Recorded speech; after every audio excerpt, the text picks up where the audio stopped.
Hi guys, எல்லாரும் எப்படி இருக்கீங்க? இந்த வீடியோல நாம இந்த டிராமாவுடைய அடுத்த பார்ட்டை தான் பார்க்க போறோம். இதுக்கு முன்னாடி பார்ட்ல போகியோடைய ஃபேமிலி அந்த கேஸ்ல ஜெயிச்சிட்டு இருப்பாங்க. அந்த கோவத்துல கியோவுடைய அப்பாவை யாருக்கும் தெரியாம கழுத்துல கிழிச்சிட்டு போயிட்டு இருப்பாரு. அவருமே மூச்சு பேச்சு இல்லாம இருந்திருப்பாரு. இப்ப அப்படியே வீட்டுல தான் காட்டுறாங்க. எல்லாரும் ஜாலியா சிரிச்சு பேசிட்டு இருக்கும் போது போகியோலுக்கு கால் பண்ணி நடந்த விஷயத்த சொல்றான். அதை கேட்டதும் போகியோலுக்கு பயங்கர அதிர்ச்சியா இருக்கு. இன்னொரு பக்கம் அவங்க அப்பாவை ஹாஸ்பிட்டல்ல சேர்க்கறான். அதே நேரம் ஜங்கு அவருடைய ஃபேமிலி போட்டோவை பார்த்துக்கிட்டு அழுதுகிட்டு சிரிச்சுக்கிட்டு ஒரு லெட்டரை எழுதிட்டு இருக்காரு. இந்த லெட்டரை கியோவுடைய அம்மா சாக்கு தான் எழுதிட்டு இருக்காரு. அதுல அவங்க 3 பேருடைய பேரையும் எழுதி, இப்பத்துல இருந்து நீங்க கடைசி வரைக்கும் என்னுடைய பேர்ல தான் வாழ்ந்தாகணும், அதுதான் நான் உங்களுக்கு கொடுக்குற பெரிய கிஃப்டே. ஒருவேளை நானும் அவனும் இறந்துட்டோம்னா உன்னால என்ன டிவோர்ஸ் பண்ண முடியாது, அவனையும் கல்யாணம் பண்ணிக்க முடியாது. அதனால கடைசி வரைக்கும் நீங்க என்னுடைய பேர்ல தான் வாழ்ந்தாகணும். அவன் செத்து போயிட்டானா ஃப்ரெண்டு ஃபேமிலி யாரும் இல்லாம செத்து போனவனா தான் ரெக்கார்ட் பண்ணுவாங்க. ஆனா என்ன எப்படி ரெக்கார்ட் பண்ணுவாங்க தெரியுமா? என்னுடைய ஹஸ்பண்டாவும் கியோ சாவுடைய அப்பாவாவும் தான் என்ன ரெக்கார்ட் பண்ணுவாங்கன்னு எழுதிட்டு இருக்காரு. ஒரு பக்கம் விஷயம் தெரிஞ்சு போகியோலுடைய அம்மா எல்லாரும் ஹாஸ்பிட்டலுக்கு வராங்க.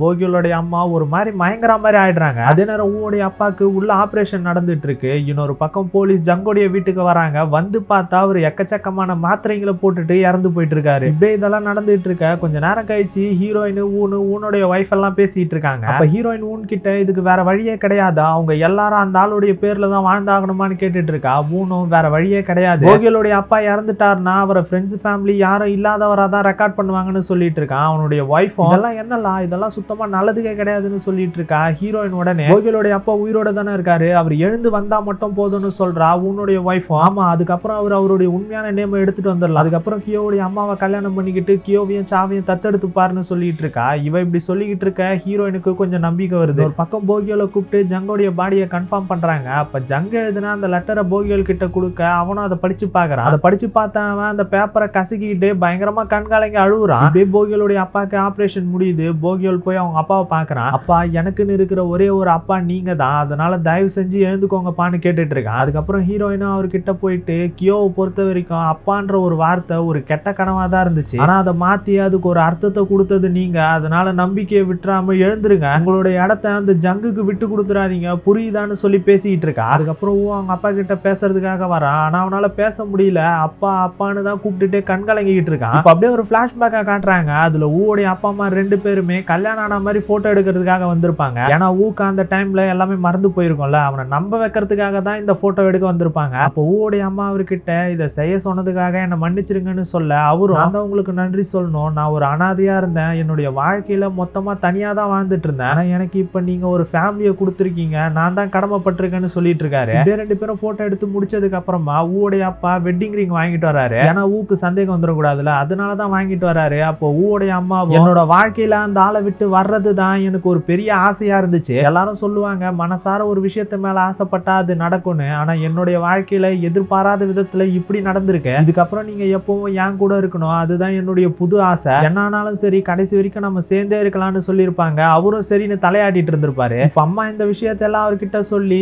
என்ன ஆனாலும் சரி உங்களுடைய நம்பிக்கையை மட்டும் விட்டுறாதீங்க, எனக்கு உங்களுடைய மனைவியா வாழணும், அதுதான் என்னுடைய ஆசைன்னு சொல்லி அவருடைய கையை பிடிச்சிட்டு பயங்கரமா அழுகுறாங்க. அப்ப அப்பாவுக்கு மெல்ல மெல்ல சுயநினைவு வருது. அப்படியே அம்மாவுடைய கையை பிடிக்கிறாரு. அம்மாவும் இதை பார்த்துட்டு நான் பேசுறது உங்களுக்கு கேக்குதான்னு கேட்க அப்பா அப்படியே பொறுமையா கண்ணை முழிக்கிறாரு. அம்மாக்கு அவ்வளவு சந்தோஷமா இருக்கு. அவருடைய கையை பிடிச்சிட்டு அழுதுகிட்டு ரொம்ப தேங்க்ஸ்னு சொல்லிட்டு இருக்காங்க. அப்படியே நாட்கள் மெல்ல மெல்ல போகுது. அவர் நல்லா சரியானதுக்கு அப்புறம் போகியோலுடைய அப்பா அம்மா 2 பேருமே சேர்ந்து மேரேஜ் சர்டிபிகேட்காக அப்ளை பண்றாங்க. அதுக்கப்புறம் போகியோலுடைய அப்பா அவருடைய ஃபேமிலி கூட இருக்கிற ஒவ்வொரு மொமெண்ட்டையும் ஆல்பமா போட்டு போட்டோவா மாட்ட ஆரம்பிக்கிறாரு. இப்படி அவருடைய ஃபேமிலி கூட சந்தோஷமா வாழ்ற ஒவ்வொரு மெமரிஸையுமே ஜங்குக்கு கொடுக்குற ஒரு ரிவெஞ்சா தான் நினைக்கிறாரு. அதோட இறந்து போன கியோவுடைய அப்பாக்கு இறுதி மரியாதைங்க எல்லாத்தையுமே போகியோலுடைய அப்பா தான் செய்யறாரு. கடைசியில கியோவுடைய அப்பா ஜங்க தான் ஃப்ரெண்ட்ஸ் ஃபேமிலி யாரும் இல்லாதவரா சொல்லி ரெக்கார்ட் பண்றாங்க. இதுக்கு தான் சொல்லுவாங்க வாழும்போது நல்ல மனுஷங்களை சேர்த்து வைக்கணும்ட்டு. இதே மெல்ல மெல்ல நாட்கள் போகுது. ஹீரோயினும் வழக்கம் போல தீவுல இருக்கா மாதிரியே அந்த கனவை கண்டு எழுந்துக்கிறா. எழுந்தவ சுட சுட காஃபி எல்லாம் போட்டுட்டு எப்ப பாரு எதுக்கு அந்த தீவு கனவே எனக்கு வந்துட்டு இருக்குன்னு சொல்லி புலம்பிட்டே இருக்கா. அதுக்கப்புறம் ஒரு வேலைக்கு போறா. ஹீரோயின் இப்ப இந்த வேலையை தான் செஞ்சிட்டு இருக்கா. ஏன்னா போகியோல் ஊக்கு வேலை போயிடுச்சு. போகியோலுடைய அப்பா அம்மாவுடைய கடையுமே இப்போ க்ளோஸ்ல தானே இருக்கு, அதனால அவங்களுக்கு ஏதாச்சும் இவளால முடிஞ்ச ஹெல்ப் பண்ணலான்றதுக்காக தான் இந்த வேலையை செஞ்சுட்டு இருக்கா. அந்த வேலையில வெயிட்டான பொருள் எல்லாம் தூக்கி வச்சு வேலை செஞ்சுட்டு இருக்கிறத எல்லாம் ஆச்சரியமா பார்த்துட்டு இருக்காங்க. ஒரு லேடி அவளை கூப்பிட்டு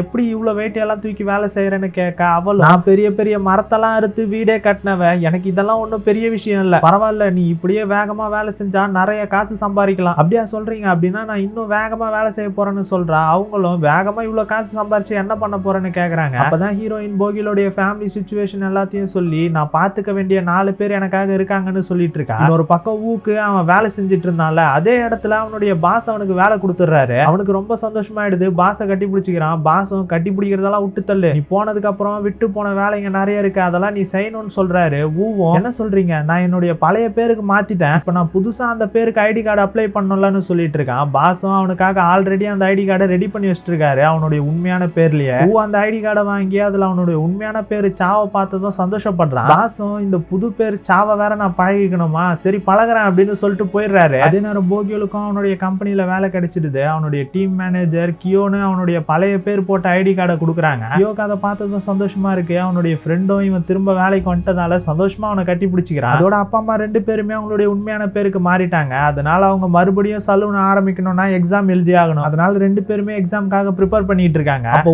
போகியோல வீட்டுக்கு வரானுங்க. வீட்டுக்கு வந்ததுமே அப்பா அம்மா 2 பேரையுமே கட்டி பிடிச்சிட்டு லவ் யூ சொல்லிட்டு ஆல்ரெடி சாப்பிட்டேன்னு சொல்லிட்டு போறான். போகியோலுக்கும் அம்மாக்கும் ஒன்னும் புரியல. இவன் என்ன ஏதாச்சும் டிவி ஷோ பார்த்துட்டு இந்த மாதிரி பண்ணிட்டு இருக்கானான்னு சொல்லி அம்மா கேக்குறாங்க. ஆனா அப்பா எனக்கு இது பிடிச்சிருக்குன்னு சொல்லிட்டு இருக்காரு. போகியோல நேரா கிட்ட போயிட்டு ஏன்டா இந்த மாதிரி நடந்துக்கிறேன்னு கேட்க, ஏன்னா நான் என்னுடைய ஃபீலிங்ஸை எக்ஸ்பிரஸ் பண்ணலான்னு முடிவு பண்ணிட்டேன்னு சொல்லி நேரா போகியோல கட்டி பிடிக்கிறதுக்காக போறான். போகியோல அவனை தடுத்து நிறுத்துறான். ஆனா ஃப்ளையிங் கிஸ்ஸை கொடுத்துட்டு லவ் யூடா பிரதர்னு சொல்லிட்டு இருக்கான். போகியோலுக்கு ஒன்னும் புரியல. எதுக்காகடா இப்படிலாம் பண்ணிட்டு இருக்கேன்னு கேட்க, ஏன்னா நான் இதுக்கப்புறம் என்னுடைய ஃபீலிங்ஸை மறைச்சு வைக்க கூடாதுன்னு முடிவு பண்ணிட்டேன். நம்ம எல்லாரும் கிட்டத்தட்ட அப்பாவை இழந்துட்டோம்னு நினைச்சிட்டு இருந்தோம்ல, அந்த டைம்ல தான் நான் ஒரு விஷயத்தை புரிஞ்சுக்கிட்டேன். நாம நம்மளுடைய ஃபீலிங்ஸை மறைச்சு வைக்கிறது ரொம்ப வருத்தத்துக்குரிய விஷயம்டா. அதனாலதான் இதுக்கப்புறம் என்னுடைய ஃபீலிங்ஸை மறைக்கவோ கவர் பண்ணவோ போறது இல்லைன்னு நான் முடிவு பண்ணிட்டேன்னு சொல்லிட்டு இருக்கேன். ஒரு பக்கம் ரான்ச்சோவும் மேனேஜரும் ஒரு வக்கீல போய் பாக்குறாங்க. வக்கீலும் அவங்களுடைய டாக்குமெண்ட் எல்லாத்தையும் வெரிஃபை பண்ணிட்டு கேஸை எடுத்துக்கிறதா சொல்றாங்க. மேனேஜரோட நீ கண்டிப்பா 100% நாம இதுல ஜெயிச்சிருவோமான்னு கேட்க, 100%ன்றதெல்லாம் ஒரு பொய்யான விஷயம், வேணா 50-50ன்னு சொல்லலாம். 50-50யா, ஏன் இப்படி சொல்றீங்க, அந்தால வேணுன்ட்டே டாக்குமெண்ட்டை மறைச்சு வச்சிருக்காரு, ஆனா அது அவர் வேணுன்ட்டே தான் பண்ணாருன்னு சொல்லி ப்ரூவ் பண்றது ரொம்பவே கஷ்டம். அதோட ரான்ச்சோ டர்மினேட் ஃபார்ம்ல வேற சைன் போட்டிருக்காங்கன்னு சொல்லிட்டு இருக்காங்க. ரான்ச்சோ உடனே நம்ம கேஸ் போட்டா கூட தீர்ப்பு வர்றதுக்கு கொஞ்ச நாள் ஆகும் தானே, கொஞ்ச நாள் ஆகலாம், சில மாசங்கள் ஆகலாம், இல்ல சில வருஷங்கள் கூட ஆகலாம். ஏன்னா முதல்ல சமன் அனுப்பணும், அதுக்கப்புறம் கோர்ட்டுக்கு போகணும், விட்னஸை ப்ரொடியூஸ் பண்ணணும், இந்த மாதிரி நிறைய ப்ரொசீஜர்ஸ் இருக்குன்னு சொல்லிட்டு இருக்காங்க. இப்ப வெளியே வந்ததுக்கு அப்புறம் மேனேஜர் ரான்ச்சோ கிட்ட நீங்க கேஸ் போட போறீங்களான்னு கேட்க, ரான்ச்சோவும் என்கிட்ட ஒரு ஆயுதம் இருக்கு, அதை நான் பயன்படுத்தலான்னு இருக்கேன்னு சொல்லிட்டு அங்கிருந்து கிளம்பி போயிடுறாங்க. இன்னொரு பக்கம் லீ வில்லத்தனமா ஒரு வேலையை பாக்குறான். ஹீரோயினுடைய சாங்க என்மோவுடைய சாங்க ஹீரோயினுக்கும் மாத்தலான்னு முடிவு பண்ணிடுறான். இந்த விஷயத்தை அடுத்த நாள் ஒரு ஸ்டாஃப் ஹீரோயின் கிட்டயும் ரான்ச்சோ கிட்டயும் சொல்ல, ஹீரோயினும் எப்படி இந்த பாட்டெல்லாம் நீங்க மாத்தலான்னு கேட்டுட்டு இருக்கா. ஸ்டாஃபும் லீ எங்க கூட பேசிதான் இந்த முடிவு எடுத்தாரு. அவளுடைய சாங் ரொம்ப கலர்ஃபுல்லான சாங், அது மோக்காவை விட என்மோக்கு சூட் ஆகும்னு அவர் நினைச்சாருன்னு சொல்றாங்க. ஹீரோயினும் அப்படின்னு அவ கலர்ஃபுல்லா இருக்கா, நான் என்ன பிளாக் அண்ட் ஒயிட் டிவி மாதிரியா இருக்கேன், நானும் தானே கலர்ஃபுல்லா இருக்கேன்னு கேட்டுட்டு இருக்கா. ரான்ச்சோ கடுப்பாகி இதுல இருக்கிற வரிகளையும் டைரக்டிங் நோட்ஸையும் எழுதுனது நானு, எப்படி அவன் எங்க கிட்ட இருந்து திருட பாக்கலான்னு கேக்குறாங்க. ஸ்டாஃபும் அவர் திருட பார்க்கல, என்மோடைய சாங்க உங்களுக்கும் உங்களுடைய சாங்க என்மோக்கும் மாத்துதான் நினைக்கிறாருன்னு சொல்லி என்மோ சாங்கோடைய லிரிக்ஸை கொடுக்குறாங்க. ஆனா ஹீரோயினுக்கு டைட்டிலே பிடிக்கல, டைட்டில் VR1ன்னு இருக்கு. ரான்ச்சோவும் அதுல என்ன லிரிக்ஸ் இருக்கு என்ன பாட்டுன்னு கூட பார்க்காம நாங்க அவனை பார்த்து பேசிக்கிறோம்னு சொல்லிட்டு பேப்பரை அங்கேயே வச்சுட்டு நேரா லீயை பாக்குறதுக்காக போறாங்க. போய் பார்த்தா ஆபீஸ்ல லீ இல்ல. லீக்கு கால் பண்றாங்க, லீ காலையும் எடுக்கல. அதனால ரான்ச்சோ ஹீரோயின் அங்கேயே இருக்க சொல்லிட்டு நேரா லீயோடைய வீட்டுக்கு போறாங்க. போய் பார்த்தா அவன் அங்கதான் இருக்கான். லீ என்ன விஷயம்னு கேட்க, ரான்ச்சோ மோக்காவோடைய ஆல்பமை ரிலீஸ் பண்றதுக்கு ஒத்துக்கிட்டல, அப்படின்னா நீ எங்களுக்கு சப்போர்ட் தானே பண்ணோம், அப்புறம் எதுக்காக எங்க பாட்டை திருடுற? நான் ஒன்னும் திருடலையே, நான் வெறும் பாட்டை மாத்தத்தானே செஞ்சேன், இந்த வார்த்தையை வச்சு விளையாடுற வேலையெல்லாம் வச்சுக்காதுன்னு ரான்ச்சோ கத்திட்டு இருக்காங்க. லீயும் சரிவா உட்காந்து பேசலாம்னு சொல்லிட்டு 2 பேரும் உட்காந்து பேச ஆரம்பிக்கிறாங்க. அப்ப ரான்ச்சோ லீ கிட்ட உனக்கு தான் டாப் ஸ்டார் என்மோ இருக்கால, இருந்தாலும் நீ எதுக்காக இப்படி கொடுமைக்காரனா இருக்க, எனக்கு என்னுடைய ஷேர்ஸ் வேணும்னு நினைச்சேன், ஆனா நீ கெஞ்சி கேட்டுக்கிட்டதால தான் நான் இந்த டிசிஷன் எடுத்தேன்னு சொல்லிட்டு இருக்காங்க. லீ உடனே இந்த காரணத்துக்காக தான் நான் உனக்கு ஷேர்ஸ் எல்லாம் கொடுக்க வேணாம்னு நினைச்சேன், ஏன்னா நீ உன்னுடைய முடிவு எல்லாத்தையுமே எமோஷனை வச்சுதான் எடுத்துட்டு இருக்க, ஓ அதனாலதான் இப்ப பாட்டை மாத்துறதுக்கு முடிவு பண்ணியா? இங்க பாரு, மோக்காவுடைய ஆல்பம்ல ஆல்ரெடி 2 மெலோடி சாங் இருக்கு, இப்போ மோக்கா இந்த சாங்கையும் பாடினானா ஆல்பம் ஃபுல்லா வெறும் மெலோடி சாங்கா போரிங்கா இருக்கும், அதனாலதான் என்மோடைய சாங்க மோக்கா பாடினா நல்லா இருக்கும்னு நினைச்சேன், அவளுடைய எமோஷன்ஸுக்கு அது பெட்டரா இருக்கும், ஆனா நீ அந்த சாங்க ஒரு தடவை கூட கேட்டு பார்க்காம எப்படி என்ன மோசக்காரன்னு சொல்றேன்னு கேட்டுட்டு இருக்கான். ரான்ச்சோ உடனே அவங்க அம்மா மறைச்சு வச்சிருந்தாங்களா அந்த டாக்குமெண்ட் எடுத்து மேல வச்சு, இந்த கிழிஞ்சு போன டாக்குமெண்ட்டை இந்த நிலைமையில எங்க அம்மா தான் வச்சிட்டு இருந்தாங்க, இதுக்கு என்ன பதில் சொல்ல போறேன்னு கேட்க, நீ உடனே இந்த டாக்குமெண்ட்டை கிழிச்சதே உங்க அம்மா தான், இதை ஒட்டி வச்சதுதான் நானுன்னு சொல்றான். ரான்ச்சோ நம்ப மாட்டாங்க. நீயும் இதுதான் உண்மை,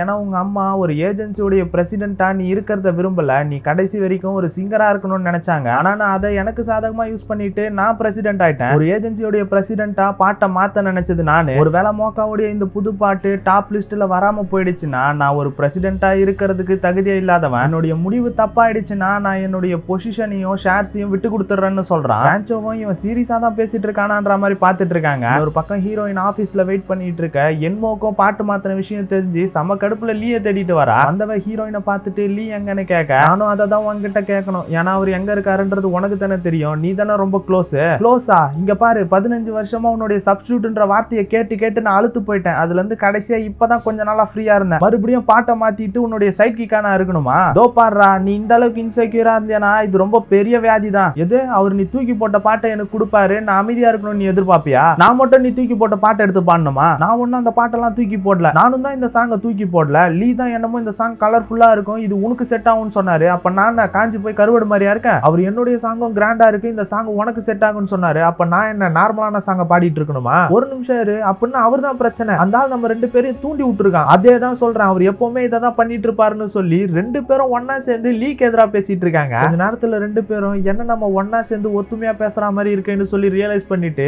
எதுவும் பேசாம அமைதியா திரும்பி நின்னுக்கிறாங்க. ரெண்டு பேரும் ரொம்ப நேரமா அமைதியா உட்காந்துட்டு இருக்க ஒரு கட்டத்துல ஹீரோயின் என்மோ கிட்ட, சரி உன்னுடைய பாட்டுன்னு அவ்வளவு கிராண்டாவா இருக்கும், ஏன் உனக்கு அந்த சாங்க கேட்கணுமா? இல்ல சும்மா ஒரு ஆர்வமா இருக்கு அதான் கேட்டேன், சரி நான் என் பாட்டை உனக்கு அனுப்புறேன், உன்னுடைய பாட்டை எனக்கு அனுப்புன்னு சொல்லி ரெண்டு பேரும் அவங்களுடைய புது சாங்க கேட்கறாங்க. கேட்டதும் ரெண்டு பேருக்குமே இந்த பாட்டு நல்லா இருக்கேன்ற ஃபீலிங் வருது. ஒரு பக்கம் ரான்சோ லீயோட வீட்ல இருந்து கிளம்புறாங்க. லீ அவங்கள டிராப் பண்றதா சொல்றான், ஆனா ரான்சோ வேணான்னு சொல்றாங்க. அப்ப ரான்சோ லீ கிட்ட கொஞ்ச நேரத்துக்கு முன்னாடி பேசினியே அதெல்லாம் உண்மைதானு கேட்க, லீயும் ஆமா உண்மைதான்னு சொல்லிட்டு இருக்கான். ரான்சோவும் வார்த்தைகளை வச்சுட்டு ஒன்றும் பண்ண முடியாது, சீக்கிரமா பேப்பர்ஸ் ரெடி பண்ணுன்னு சொல்றாங்க. லீயும் சரின்னு சொல்லிட்டு இருக்கான். அதுக்கப்புறம் ரான்சோ சரி அவங்க எப்ப இன்வெஸ்ட் பண்றாங்கன்னு கேட்க, லீயும் அவங்க இன்வெஸ்ட் பண்ணல, ஏன்னா நான் கான்ட்ராக்ட்ல சைன் பண்ணலன்னு சொல்றான். ரான்சோக்கு ஒன்றும் புரியல, எதுக்காகன்னு கேட்கறாங்க. லீயும் நான் மொத்தமா ஒரு கேவலமானவனா இருக்க விரும்பலன்னு சொல்லிட்டு இருக்கான். அப்படியே ரான்சோ கம்பெனிக்கு வந்து ஹீரோயினை பாக்குறாங்க. ஹீரோயினோ ரான்சோ நீங்க லீயை மீட் பண்ணீங்களான்னு கேட்க, மீட் பண்ணிட்டு 2 டோஸ் விட்டேன், அவனும் மன்னிப்பு கேட்டான், நல்ல வேலை பண்ணீங்க ரான்சோ, சரி அந்த பாட்டை நம்ம என்ன பண்றது? அவன் அந்த பாட்டை உங்ககிட்ட திரும்ப கொடுக்கறதா சொல்லிட்டான், நான் தான் கொஞ்சம் வெயிட் பண்ணு, அந்த பாட்டை நாங்க கேட்டுட்டு சொல்றோம்னு சொல்லிட்டு வந்திருக்கேன்னு சொல்லி போய் சொல்றாங்க. ஹீரோயினும் அமைதியா நின்னுட்டு இருக்கா. அப்ப ரான்சோ ஹீரோயின் கிட்ட நீ என்னுடைய சாங்க கேட்டியான்னு கேட்க, ஹீரோயினும் நான் கேட்டேன் ரான்சோன்னு சொல்லிட்டு இருக்கா. ரான்சோ உடனே ஒரு விஷயத்தை யோசிச்சு பாக்குறாங்க, லீயோடைய வீட்டுல இருந்து கிளம்பி இருப்பாங்களா, அப்ப கிளம்புறதுக்கு முன்னாடி கடைசியா அவங்கிட்ட ஒரு வேலை மோக்கா அந்த பாட்டை கேட்டதுக்கு அப்புறமும் அந்த பாட்டை பாட முடியாதுன்னு சொன்னா என்ன பண்றது? எனக்கும் அந்த மாதிரி நடக்கும்னு ஒரு டவுட் இருக்கு, ஒருவேளை அந்த மாதிரி நடந்துச்சுன்னு நான் எடுத்த முடிவு தப்புன்னு தான் அர்த்தம்னு சொல்றான். ரான்சோ உடனே அப்படின்னா நீ சொன்ன மாதிரி அதுக்கப்புறம் எல்லாத்தையும் விட்டு கொடுத்துருவியா, உன்னுடைய பொசிஷன் ஷேர்ஸ் எல்லாத்தையும்? ஆமா கண்டிப்பா நான் அதை செய்வேன், ஆனா அதுக்கு முன்னாடி நீ எனக்கு ஒரு ப்ராமிஸ் பண்ணும், மோக்கா என்ன முடிவு எடுக்கிறாளோ அதை மதிச்சு அதுபடியே நீ விட்டுன்னு சொல்லிருப்பான். இப்ப இதெல்லாம் ரான்சோ யோசிச்சு பார்த்துட்டு ஹீரோயின் கிட்ட அந்த பாட்டு எப்படி இருந்துச்சுன்னு கேட்க, ஹீரோயினோ ரான்சோ எனக்கு அந்த பாட்டு ரொம்ப பிடிச்சிருந்தது ரான்சோன்னு சொல்றா. ரான்சோக்கு ஒன்னும் புரியல, கடைசியில லீ சொன்ன மாதிரி தான் நடக்குது. ஹீரோயினோ ரான்சோ நான் அந்த பாட்டை முதல்ல கேட்டதுமே இதாண்டா எனக்கான பாட்டுன்னு ஒரு ஃபீல் வந்துச்சு ரான்சோ, நம்ம பாட்டை மாத்திக்கலாம்ல ரான்சோன்னு கேட்கறா. ரான்சோவும் தாங்கிக்கிட்டே சரின்னு சொல்லிட்டு இருக்காங்க. ரான்சோக்கு ஒரே ஆச்சரியமா இருக்கு, இவ்வளவு நாள் இல்லாம எப்படி லீ சொன்னது இந்த தடவை சரியா இருக்குன்ற மாதிரி தான் யோசிச்சுட்டு இருக்காங்க. இதோட இந்த பாட்டு முடியுது, இதுக்கப்புறம் என்ன நடக்க போகுதுன்ற எல்லாத்தையும் இந்த டிராமாவுடைய கடைசி பார்ட்டான அடுத்த பார்ட்ல பார்த்து தெரிஞ்சுக்கலாம். இந்த வீடியோ உங்களுக்கு பிடிச்சிருக்கும்னு நினைக்கிறேன், பிடிச்சிருந்தா மறக்காம லைக் பண்ணுங்க, ஷேர் பண்ணுங்க, புதுசா பாக்குறவங்க மறக்காம சப்ஸ்கிரைப் பண்ணிக்கோங்க. அடுத்த வீடியோல உங்களை வந்து சந்திக்கிறேன். Bye guys.